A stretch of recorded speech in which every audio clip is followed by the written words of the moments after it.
और पार्वती को गोद में बिठाकर रोने लगी। चलिए आगे की कथा सुनाते हैं। कथा शुरू करने से पहले बजरंगबली बाबा का ध्यान करें, क्योंकि राम कथा उन्हें बहुत अच्छी लगती है। जय श्री राम, जय बजरंगबली। गिर जाकर भयो विवाहु, सकल भुवन मरि रहाहु छाहु। अनेकों प्रकार के बाजे बजने लगे, आकाश से नाना प्रकार के फूलों की वर्षा हुई। शिव पार्वती का विवाह हो गया। सारे ब्रह्मांड में आनंद भर गया। दासी दास तो रंग रथ नागा, धेनु बसन मणि वस्तु विभागा। अन्न कनक भाजन मरि नाना, दाइज दीन न जाई बखाना। दाइज दियो बहु भांति पुनि कर, जोरि हिम भूधर कहो।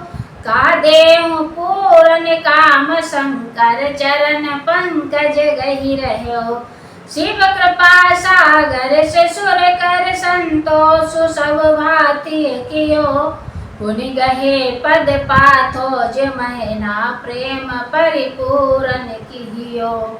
नाथ उमा मम प्राण सम, ग्रह किंकरी करेहु। क्षमेहु सकल अपराध, अब हुई प्रसन्न वर देहु।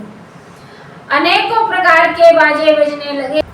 दासी दास, घोड़े, रथ, हाथी, गाय, वस्त्र और मणि आदि अनेक प्रकार की चीजें अन्न तथा सोने के वर्ण गाड़ियों में लदवाकर दहेज में दिए, जिनका वर्णन नहीं हो सकता।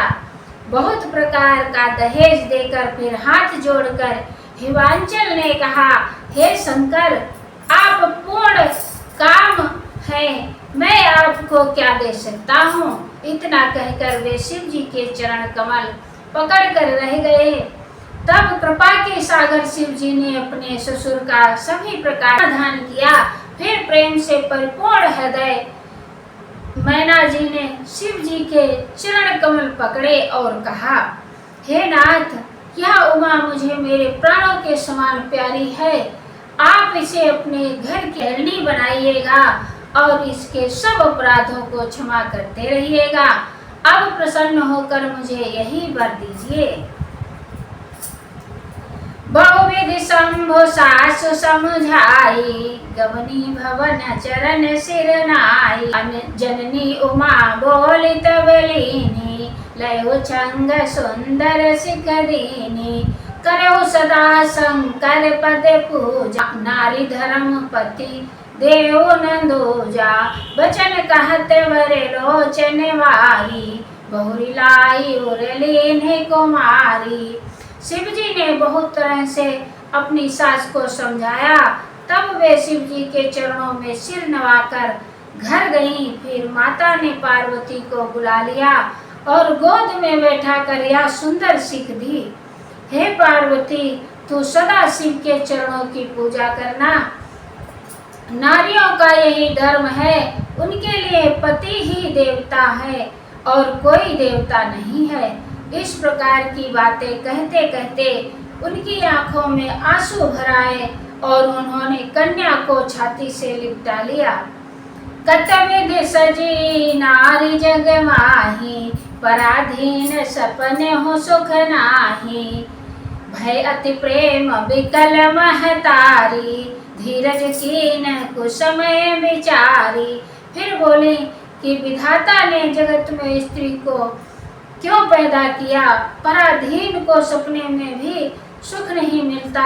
यूं कहती हुई माता प्रेम में अत्यंत विकल हो गई, परंतु कुसमय जानकर, दुख करने का अवसर न जानकर उन्होंने धीरज धरा। पुनि पुनि मिली परति गही चरना, परम प्रेम कछु जाई न वरना। सब नारी ने मिली मेटी भवानी, जाई जननी पुर पुनि लपटानी। मैना बार बार मिलती है और पार्वती के चरणों को पकड़कर गिर पड़ती है। बड़ा ही प्रेम है, कुछ वर्णन नहीं किया जा सकता।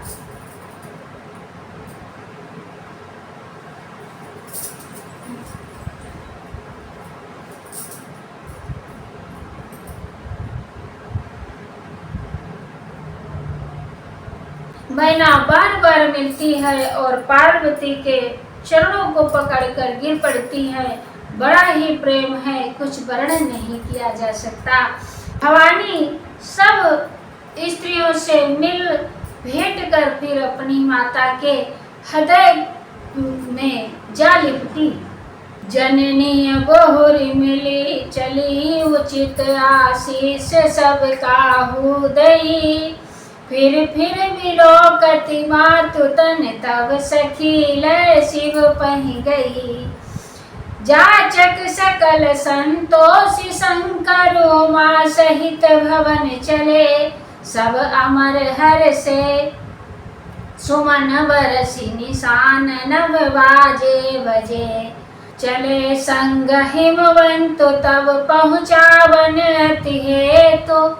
विविधि भांति पर तोष करे विदा कीन भ्रश केतु। सब किसी ने उन्हें योग्य आशीर्वाद दिए। पार्वती जी फिर माता की ओर देखती जाती। तब सखियां उन्हें शिव जी के पास ले गईं। महादेव जी सब याचकों को संतुष्ट कर पार्वती के साथ घर कैलाश को चले। सब देवता प्रसन्न होकर फूलों की वर्षा करने लगे और आकाश में सुंदर नगाड़े बजने लगे। तब हिमवान अत्यंत प्रेम से शिव जी को पहुंचाने के लिए साथ चले। भ्रष्केतु शिव जी ने बहुत तरह से उन्हें संतोष कराकर विदा किया। तुरत भवन आए गिरिराई। सकल शैल सर सब लिए बुलाई। आदर दान विनय बहुमाना। सब कर विदा कीन हिमवाना। जब ही शंभु कैलाश ही आए। सुर सब निज निज लोक सिधाए। जगत मातु पितु शंभु भवानी। तै सिंगार न कहूँ बखानी। करहि विविधि विधि भोग विलासा। गनहि समेत बसहि कैलासा। हरि गिरिजा बिहार नित नयऊ। यही विधि विपुल काल चले गयऊ। तब जन्म्यो खट बदन कुमारा। तारको असुर समर तेहि मारा। आगम निगम प्रसिद्ध पुराना। खटमुख जन्म सकल जग जाना। पर्वतराज हिमांचल तुरंत घर आए और उन्होंने सब पर्वतों और सरोवरों को बुलाया। हिमवंत ने आदर दान विनय और बहुत सम्मान पूर्वक सबकी विदाई की। जब शिवजी कैलाश पर्वत पर पहुँचे तब सब देवता अपने अपने लोकों को चले गए। तुलसीदास जी कहते हैं कि पार्वती जी और शिव जी जगत के माता पिता हैं, इसलिए मैं उनके श्रृंगार का वर्णन नहीं कर सकता। शिव पार्वती विविध प्रकार के भोग विलास करते हुए अपने गणों सहित कैलाश पर रहने लगे। वे नित्य नए विहार करते थे। इस प्रकार बहुत समय बीत गया। तब छह मुख वाले पुत्र स्वामी कार्तिकेय का जन्म हुआ, जिन्होंने बड़े होने पर युद्ध में तारकासुर को मारा। वेद शास्त्र और पुराणों में स्वामी कार्तिकेय के जन्म की कथा प्रसिद्ध है और सारा जगत उसे जानता है। जग जान खटमुख जन्म कर्म प्रताप सारथु महा। तहि हेतु मैं भ्रष्केतु सुत कर चरित संक्षेप ही कहा। यह उमा शंभु विवाहु जे नर नारी कहीं जगा वही। कल्याण काज विवाह मंगल सर्वदा सुख पावही। चरित सिंधु गिरिजा रमन वेदन पावहि पारु।